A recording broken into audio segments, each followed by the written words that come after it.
145. Putusan 145 Mahkamah Konstitusi menyatakan itu sudah hukum positif. Pertanyaan terkait di sini, kalau sudah jadi hukum positif berarti sudah berlaku. Kalau sudah berlaku berarti syarat dalam peraturan PKPU 2003 tersebut sudah otomatis dirubah dengan putusan MK tersebut karena sudah otomatis berlaku. Hari ini saya tanyakan juga kepada ahli. Baru-baru ini Mahkamah Konstitusi merubah pasal 310 ayat 1 KUH pidana, yaitu pencemaran nama baik. Kalau kita laporkan ke polisi sekarang pencemaran nama baik 310 ayat 1 sudah ditolak.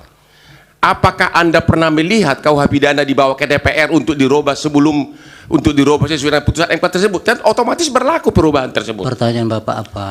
Ya, pertanyaan saya itu sudah ada contoh nyata dalam praktek bahwa pasal 470 pasal 47 itu sudah diterapkan. Ya, jadi Bapak tidak bertanya. Pertanyaannya, apakah masih perlu ditafsirkan pasal 47 tersebut? Yang kedua, mengenai pengertian, pertanyaan kedua adalah mengenai